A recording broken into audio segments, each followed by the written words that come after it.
যে বাংলা ভাষার কারণে মানুষের জীবন দিতে হয়েছে। পৃথিবীর মধ্যে অন্য কোনো এমন কোনো ভাষা নাই যে ভাষার জন্য কোনো মানুষ যুদ্ধ করেছে, কোনো মানুষ জীবন দিয়েছে, কোনো মানুষ সংগ্রাম করেছে। এই বাংলা আজকে আমাদের এই ভাষার জন্য পাকিস্তানদের কাছে আমাদের আমাদের নিহত হতে হয়েছে এই বাংলাকে রাষ্ট্রভাষা হিসেবে পাওয়ার জন্য।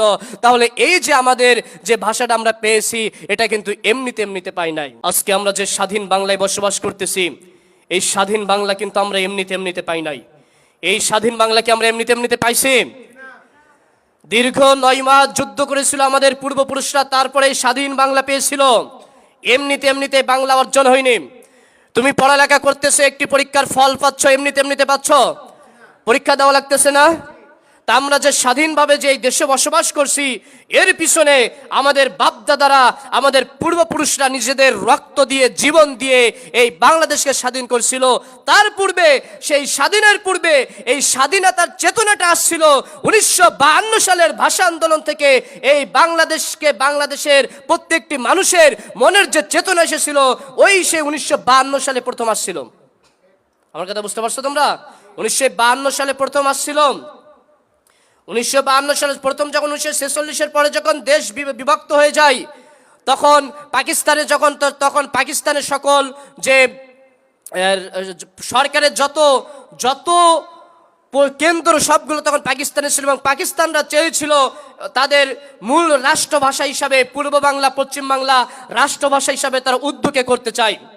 তারা উর্দুকে বাংলার, এই যে পূর্ব বাংলা, পশ্চিম বাংলার, ঠিক আছে, তার মানে পূর্ব পাকিস্তান, পশ্চিম পাকিস্তানের ভাষাকে রাষ্ট্রভাষা হিসাবে উর্দুকে করতে চাই।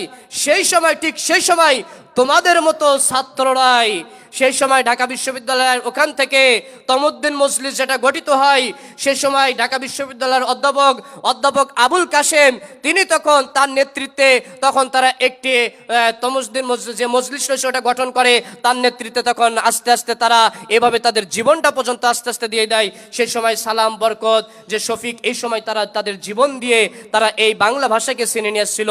যখন তারা র্যালি দিয়েছিল, মিছিলে গিয়েছিল আবুল কাশেমের নেতৃত্বে, যাওয়ার পরে তখন পুলিশরা 144 দ্বারা ভঙ্গ করে আমাদের ওই সকল ভাইদেরকে তারা গুলি করে তারা মেরে ফেলেছিল।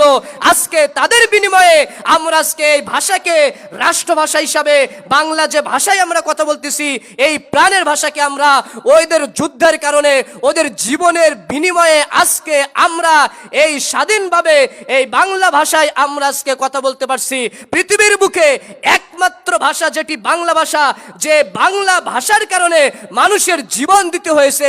পৃথিবীর মধ্যে অন্য কোনো এমন কোনো ভাষা নাই যে ভাষার জন্য কোনো মানুষ যুদ্ধ করেছে, কোনো মানুষ জীবন দিয়েছে, কোনো মানুষ সংগ্রাম করেছে। এই বাংলা আজকে আমাদের এই ভাষার জন্য পাকিস্তানদের কাছে আমাদের নিহত হতে হয়েছে এই বাংলাকে রাষ্ট্রভাষা হিসেবে পাওয়ার জন্য।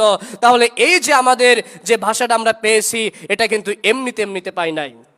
এজন্য আমরা সকলেই অন্তরস্থল থেকে আমরা দোয়া করব, আল্লাহ সুবহানাহু ওয়া তাআলা যে সকল ভাইরা সে সময় গুলিবিদ্ধ হয়েছিল, ভাষার জন্য যে সকল ভাইরা মারা গিয়েছে, হে আল্লাহ তুমি তাদের সকলকে তুমি শহীদের মর্যাদা দিয়ে দাও। হে আল্লাহ তুমি তাদেরকে বিনা হিসেবে জান্নাতে দিয়ে দাও। আল্লাহুম্মা আমিন।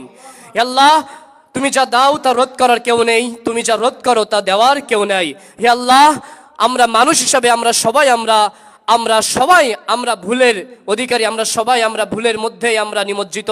হে আল্লাহ সে সকল ভাইয়েরাও আল্লাহ তাদের অনেক ভুল ত্রুটি ছিল, হে আল্লাহ তুমি দয়া করে মায়া করে হে আল্লাহ সে সকল শহীদ, তুমি যে সকল ভাষার জন্য যারা জীবন দিয়েছিল সে সকল ভাইদের আল্লাহ তুমি তাদের ক্ষমা করে দাও এবং তাদের শহীদি মর্যাদা তুমি তাদেরকে দিয়ে দাও। হে আল্লাহ যদিও তাদের মধ্যে যদি গুনাহ থেকে থাকে আল্লাহ, হে আল্লাহ তুমি আমাদেরও যদি কোনো নেক কাজ যদি তোমার পছন্দ হয়ে থাকে, আমাদের সেই নেক আমলের বদলতে হে আল্লাহ তুমি তাদেরকে তুমি ক্ষমা করে দাও এবং জান্নাতুল ফেরদাউসের বাসিন্দা বানিয়ে নাও। আমিন। আরেকটা বিষয়, এই যে আমরা যে 21শে ফেব্রুয়ারি যে দিবসগুলো পালন করি, এগুলো কিন্তু আমি বলছি না, এগুলো পালন তো আমরা জানি, এগুলো আলোচনা খুতবা শুনলাম, স্বামী বলল, ঠিক আছে, কিন্তু দোয়া করতে তো আমাদের বাধা নাই, বাধা আছে? আমি জাস্ট চেতনাটা আমি একটুখানি বললাম, ইতিহাস অনেক বড় ইতিহাস রয়েছে, ইতিহাস বললাম না, ঠিক আছে, কিন্তু আমরা দিবস পালন করবো না, কিন্তু আমাদের তাদের তো জন্য দোয়া করতে তো আমাদের নিষেধ নাই, দোয়া করতে নিষেধ আছে, তাদেরকে আমরা কেন স্মরণ করবো না? আমার কথা বুঝো নাই? এজন্য আমরা সর্বদা আমরা দেশকে ভালোবাসবো, আমরা দেশের জন্য আমরা সর্বদা চেষ্টা করব দেশকে কিভাবে সুন্দর করা যায়। আর দেশকে সুন্দর করতে হলে আমাদের প্রথম নিজেকে ভালো হতে হবে, নিজে ভালো হলে পরিবার ভালো হবে, পরিবার যখন ভালো হবে মহল্লা ভালো হবে, মহল্লার মানুষ যখন ভালো হবে এলাকা ভালো হবে, এলাকা থেকে সমাজ ভালো হবে, যখন গোটা সমাজ ভালো হবে তখন আমার রাষ্ট্রটা সুন্দর হবে। আল্লাহ সুবহানাহু ওয়া তাআলা আমাদের সকলকে এই জীবনটা পারিবারিক জীবনে, সামাজিক জীবনে, রাষ্ট্রীয় জীবনে পবিত্র কোরআন এবং সহিহ হাদিসের আলোকে আমাদের সাজানো তৌফিক দান করুক। আমিন।